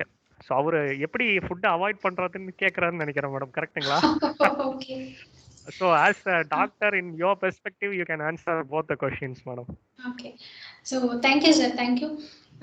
If we control our emotions, will it have a bad impact on health? See, there is a difference here, ma'am, like suppression and controlling. Like, say for example, I am angry. Okay, so here I got angry. I knew there is some happening, some event has occurred, and I'm angry. But for which extent? So now here controlling the anger is not unhealthy. It will not have a bad impact on health. But I'm angry, I'm not even showing it. I'm trying to just hide it. See, there is, I am, if it is only control, then controlling is good. But if you are trying to suppress it, then that is bad. Like you're hiding your anger, we are hiding our anger and we are showing a smiley face, and getting off from the anger is different, but you are suppressing it, your anger is inside, you are going to home and shouting at your children. That is bad. So as I understand your question, if you are controlling it, that is not bad. But if you are suppressing it, it is going to have a bad impact on health. Even we must have heard, right? Like after some negative events or some things, like people say cry. அழுதுட்டீங்கன்னா சரியாயிரும்னு சொல்லுவாங்க. It means you cry out. If you are crying out, you will be fine because your emotions go out. But if you control it, I mean, you're suppressing it, you're holding it, then that is bad. So controlling is like some, uh, you may not confuse it. So here, controlling your tears, not always good. Sometimes you have to cry out. Sometimes you have to explode your anger also, but not always. You need not suppress it. If you are able to balance it well, you are able to manage your anger very well. Like you are not shouting, but still your anger, you're drinking water, you're meditating, or you're analyzing things and you're fine with it, then that is good. Okay. And how to avoid eating food at the night? First, my question is, why do you want to avoid your dinner? I don't understand that. Uh, Maybe if you want to avoid midnight foods, because some people have habit of eating late night food or no, late night dinner. So that should be avoided. For that, you'll have your dinner bit earlier. Or for some weight loss purpose, if somebody have told you that if you are skipping the dinner, then you might lose your weight in a better way, there will be suggesting. See, even in naturopathy, we ask some patients, even in our IP hospital, we give diet by evening 5 to 6. So your dinner is done by 5 to 6. Okay, and your daily schedule, it's like you rise early in the morning. Okay, rise early in the morning, do your schedule in a healthy way. Naturally night by 9 or 10 you tend to fall asleep. So maybe I don't understand the question. Why do you want to avoid dinner at night? But instead of avoiding junk foods and all, you can make some. If you like spicy foods only, you can make spicy, healthy foods. Even the idli or dosa can be made in a spicy way to add up to your dinner. Okay, idli or dosa is not unhealthy in night. Like many of us have a wrong feeling that rice is bad, we should avoid it, and wheat is good, we can take it. No, rice is a staple food in South India, wheat is a staple food in North. So that will only suit them. And in North, I have seen people eating rice for they avoid the wheat and they eat rice. Here we avoid rice and eat wheat. No, nothing like that. Chew your food well and eat. I don't have the necessity to avoid dinner, only avoid late night dinners. Yeah, Okay? madam, sorry to interrupt. And he has posted one more query, and he is asking that how to eat a lesser food at night and not more. That's what his question. He has modified his question, ma'am. He is saying that he is having more food at To night. I reduce the think quantity. he wants to reduce the quantity, ma'am. Okay. See, our body, here maybe I can take some few minutes to explain this. See, when your body is feeling, you're feeling more hungry in night, it means by one or the other way, your food in the daytime has not filled your stomach or it has not given energy to your body which it needs. Okay, because our body needs some energy. When do you feel hungry? When you have empty stomach or when you need more energy. For some people, even after eating a lot of food, they don't feel satisfied, they feel hunger. Okay, that is a false, and it means whatever you eat is not properly absorbed, or if it is only in the night, if you are eating more or you are feeling to eat more, then try to check your diet in your breakfast or lunch or in the evening snacks or your whole day, whether your water intake is good, whether your food intake is proper. So if you are eating a full balanced lunch or a very good breakfast, okay, I knew like we have heard like breakfast should be very less, breakfast should be very light, okay. But sometimes in our modern lifestyle, your breakfast can be full, your plate can be full with many of the vegetables, fruits, or many of the sabji side dishes and your idli or dosa, and you can fill your stomach in the breakfast so that your lunch is balanced, and evening snacks you can have a lot of fruits.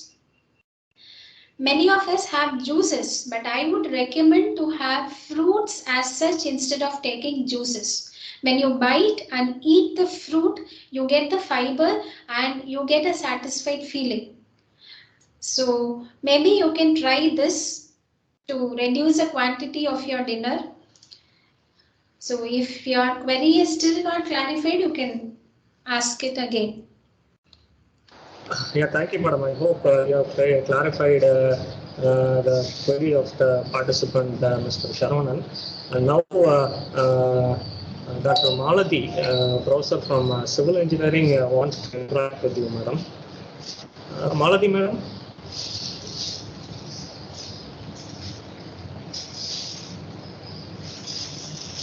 Okay. So the question of madam is how to be emotional.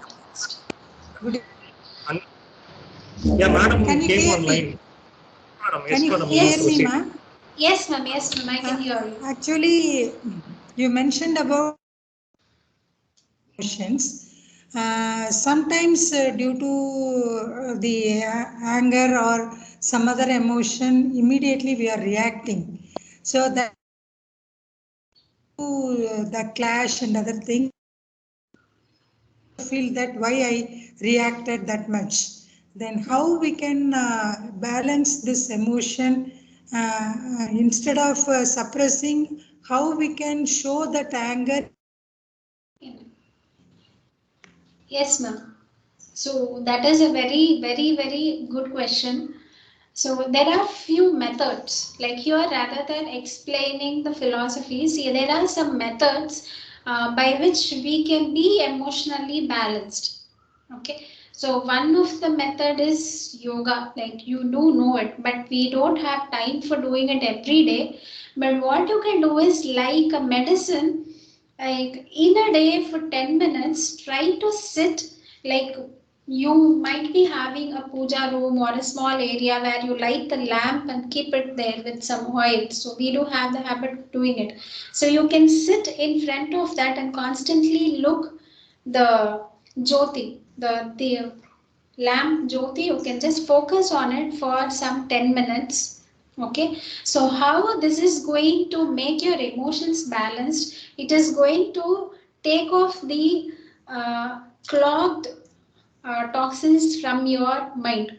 Okay, when you focus it, so this is a simple explanation, but when you are focusing it, it's you goes to your nervous system through your eyes. Sometimes you may get tears falling out when you are focusing some lamp. Okay, so that time you will be relaxed after it. So other ways, at least in a day, morning 5 minutes and evening 5 minutes, try to take deep breathing. So just inhale, you count for 1, 2, 3, 4. Like in your hands, you can count. Now I'm inhaling. So counting for 5 and then you exhale, count for 10. Try to count for 10 when you exhale, and when you inhale, count for 5. Definitely that is going to help you. I am personally doing it. I have said many of the people, even in their elder years, older age, with lot of family stress, you do it, you will be getting bit balanced. Okay. So whatever I told while doing the presentation, it's like there is a self-realization. But then these are the methods which you can practice now. Thank you, ma'am. Yeah, thank you very much. Hope madam has cleared your doubts, madam. Sir, thank you. Thank you. Thank you. So next we would like to give the mic to Dr. K.C. Rajeshwari. Madam, you can unmute yourself and you can interact.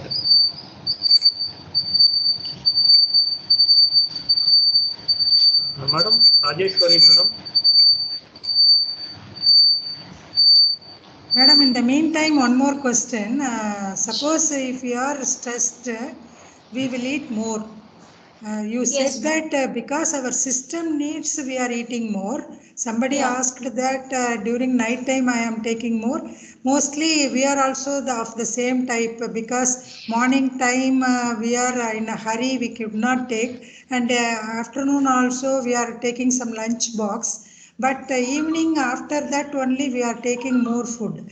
So that is maybe because of the system needs, or maybe due to stress. So how we can find out that it is because of stress or the system needs? so both the cases, ma'am. Like because of stress, it means your system needs. See, like why I'm feeling more hungry when I'm stressed, because my body is not getting energy from the food I eat. So here, if I knew I'm eating good, like I personally knew my breakfast was good, my lunch was good, but still I'm feeling more, then maybe you didn't eat food like lunch I had in hurry burry, like fastly you had something to finish it off and go back to work. So there you didn't chew the food properly. Many of us, we think that if the food is going into the stomach, it is the work is done. But no, when you are chewing it properly, நொறுங்க தின்னால் நூறு வயது, it is said in Tamil. Otherwise, when you are chewing properly the food, breaking it into pieces and completely making it as a juice in our food, in our mouth, in our mouth, and then you swallow it. So this is a very simple technique where your food will be getting properly absorbed. When the nutrients are properly absorbed, definitely you won't have the feeling to eat more. Because when we are stressed, we need more energy. Even like you might ask, like I am doing it properly, still I am feeling to eat more. In that case, eat healthy food. Instead of taking snacks or chips or some bread or pizza or anything, instead of taking that pakoras or bhaji, you can have some fruits. Definitely having a lot of fruits will not put on weight, and the body needs It is same like your both the questions. You said when I'm stressed, I'm eating more or the body needs. Both the ways it is your body need. Your body is needing for more energy. We just need to understand whether the energy is going properly. So if I'm not at all eating from morning, I didn't eat properly, it means I have to chew my food and eat consciously. Okay, ma'am. Thank you. Thank you. Thank you so much. Welcome.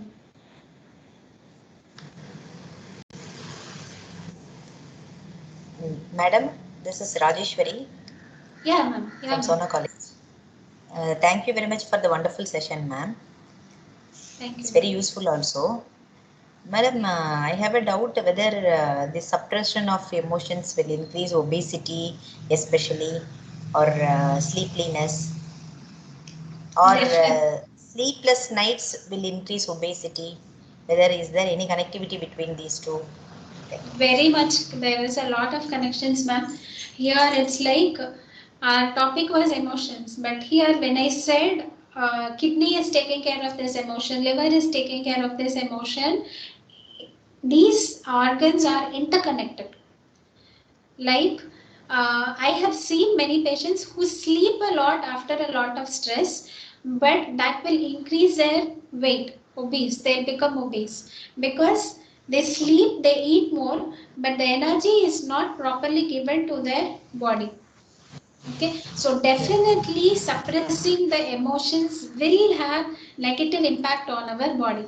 It is not only for obesity. People may also get diabetes. People may also get hypothyroidism just because of suppressing emotions. Not to wonder, I have seen patients suffering from PCOS because of unknowingly suppressing their emotions. Okay, ma'am. Okay. Thank you, ma'am. Actually, Thank you. before lockdown, I came to meet you, madam, but you was not available for 1 week that time. So Okay. maybe next week I will meet you, ma'am. Thank you. Sure. Thank you. At what time? Okay. At what time you will be available, ma'am? We may discuss it, ma'am. Okay, ma'am. Thank you. Sure. Thank you, madam. Thank you. Madam, now two more participants wants interaction with you. Sure, sir. Yeah, Professor, first we will give a chance to Professor Satish. Sir, Sendil Kumar, sir, you also raised your hand. Next we will give a chance to you. Now, Professor Satish, you can interact with the madam. Thank you, madam, for your wonderful session.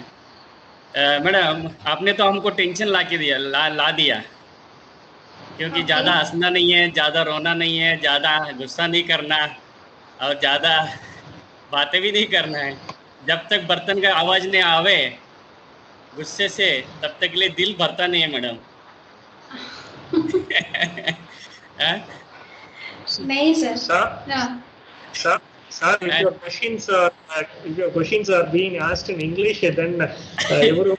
Sir, bit humor, sir. Nothing serious, bit humor. No, he was making fun. Like, no, sir, it was not like, no, I'm not restricting anyone, like, don't laugh, don't get anger and all. I just told, like, नहीं be ज़्यादा you. नहीं. Like, it should not be over the limit. Yeah. Things in optimum, and I'm very sure we don't even laugh for a while every day. Yeah. We have to smile at least. Yes, definitely. But as a fact is that regarding the diets, madam, as per our tradition, what you say that subah ka khana, morning food should be like a king, heavy. Noon to be like a queen, so that we can maintain the shape. And the evening will be like a saint or a bhikari, that Bigger, is beggar. yes. Bigger. Then if So we follow that, this, yeah. yes, definitely. And what I have observed with my personal experience is like nowadays with our stressful life, like every one of us are working somewhere under some stress. So when you wake up in the morning, you are in your home seeing your kids or you are fresh in the morning. It is very good to have a healthy plate full of food in your breakfast. So not a full meal type of thing, but a full meal where everything you have. Like our ancestors, they have told us to take foods rich in 6 tastes. Arisuwai unavu, like we used to say.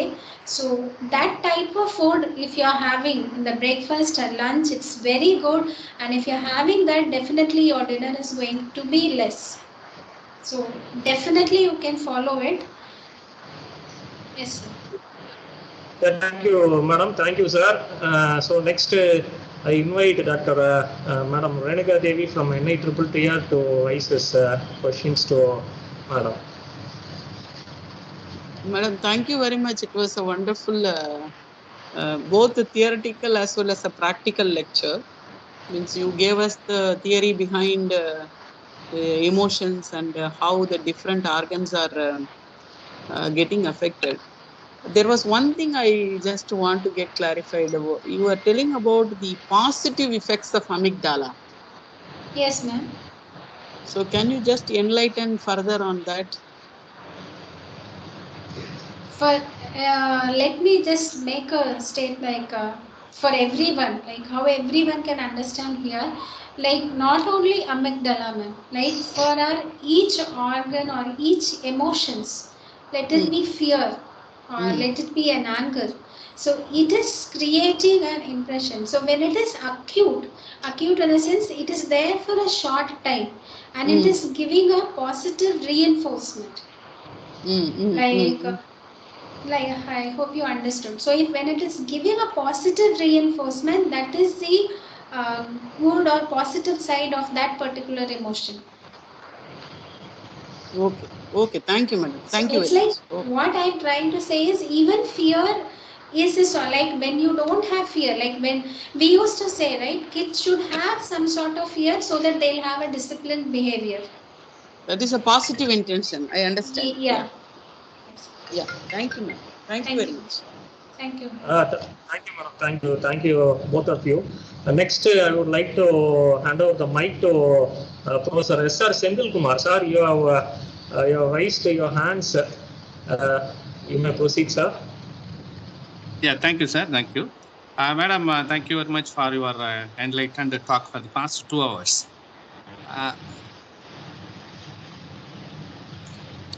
Can you hear, ma'am?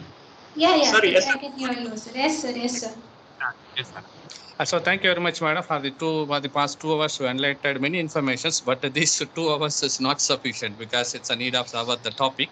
I personally congratulate the organizers who fixed the wonderful title for this FTV program, and also for your continuous patience, madam. And then I have one small question. How to control the internal stimuli, ma'am, because that is one of the very important factor for all these causes of this topic.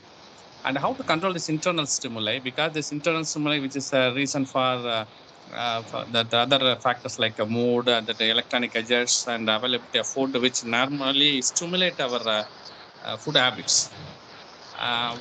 Normally, how to control this internal stimuli, ma'am? Internal stimuli, I don't understand clearly, sir. Like, can you make it more understandable? Like,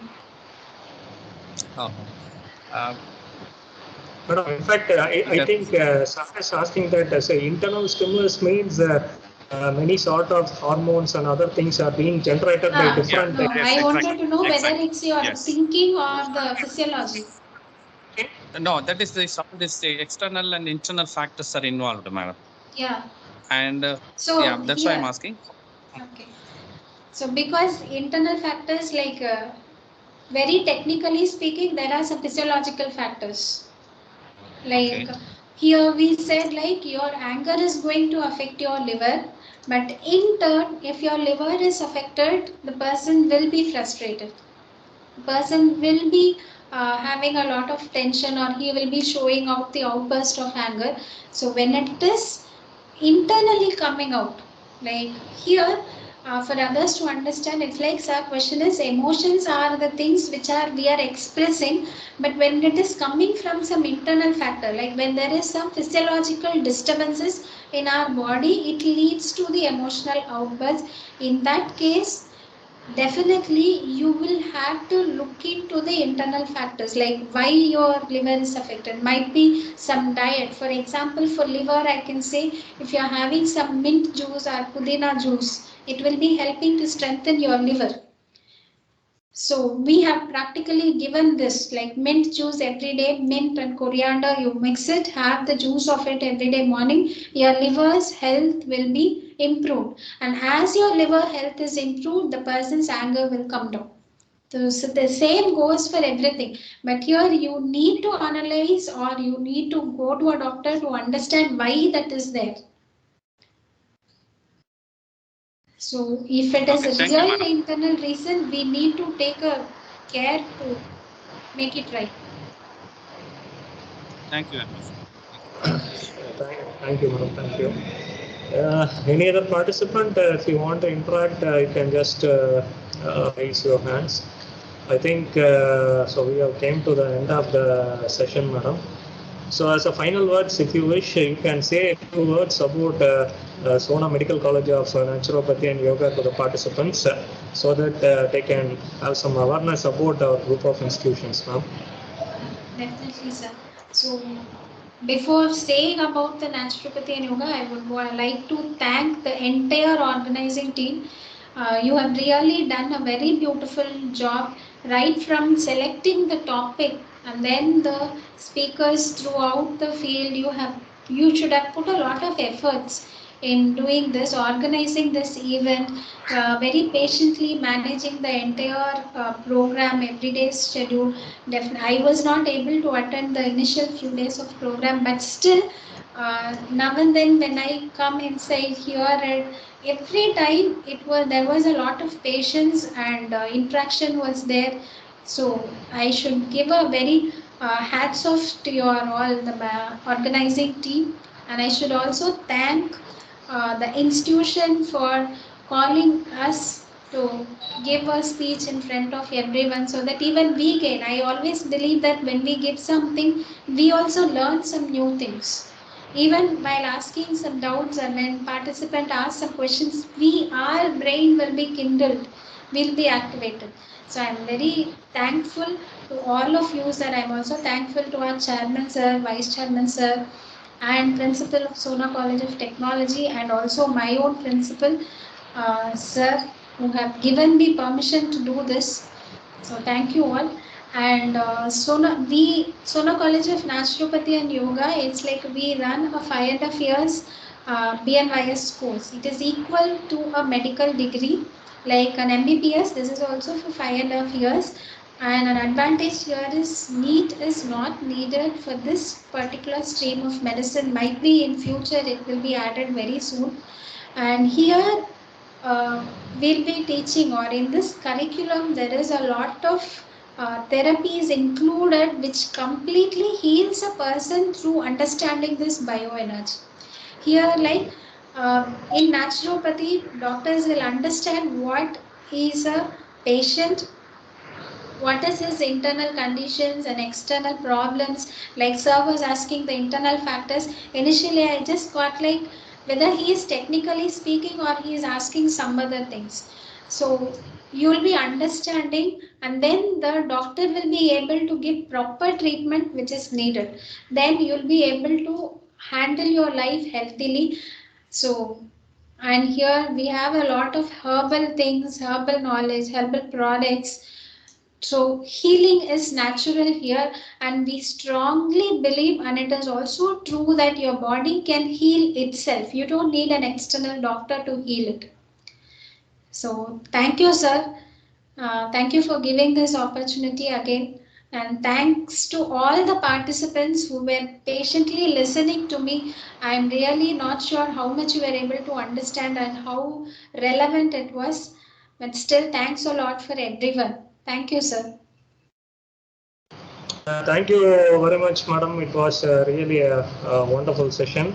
So, on behalf of, since we are from the same group of institution, so it's our pleasure and privilege that so we have a wide range of experts in our group of institution to share to deliver a lecture or any topic. So such a way our Sona group of institution is enduring like a luxurious domain in all the areas. We should be very happy to be a part of Sona family, madam. So as a colleague in our Sona family, I would like to express my sincere thanks and gratitude to you, madam, as well as the principal of Sona Medical College, Dr. Madan sir, also in this wonderful occasion, madam. Thank you very much, madam. Thank you, sir. Thank you. Yes, madam, you can sign off or you can stay here. We wish to give some information to the participants regarding feedback and next sessions, madam. Sure, sir. Sure, sir. Thank you, sir. Thank you. Thank you all. Thank you, madam. So dear participants, I hope you would have enjoyed today's session. So we had 3 different sessions. One is on spirituality and science. The second one is on meditation and art of living, and third one is about the health and emotional aspects that are being connected with the bioenergy fields. So both, all the 3 topics are very interesting to be discussed and research. So we have we have crossed almost 80% of this faculty development program. So still one day is remaining, but the next day, that is the final day, will be the most interesting one, because the chief guest or keynote speaker of tomorrow's session is Dr. P. Manivel sir, and he is a renowned scientist that he has been known throughout India in the area of plant research. Especially he is doing research in the area of herbs and plants. He is a renowned scientist and he is currently working with the government of India. So after having a lot of pain, and he got permission from directorate headquartered at New Delhi, he gave us the permission and he gave us the consent to be a part of this faculty development program. So kindly don't miss tomorrow's morning session. So tomorrow's morning session is about how to use herbs and plants to enhance our bioenergy fields. So that will be an interesting, unique topic. I think to my knowledge, this particular topic has not been addressed even in any of the books. So if you refer any books also, so they'll be just quoting that you can use these plants for treating these diseases and so on. So, but tomorrow's topic will be completely different. How to relate so those herbs, how to relate the power of such divine herbs to enhance our bioenergy fields and to align our chakras and aura. So such a wonderful topic is going to be delivered tomorrow.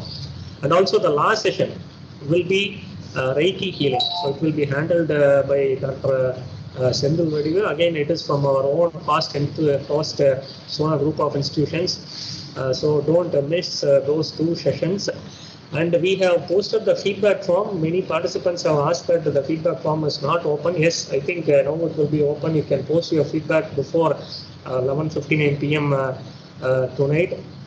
And tomorrow we will be having a test, right? We will be, as per the guideline of AICT, we should have a test for about 30 minutes. So we have planned to give you simple questions. Just a minute.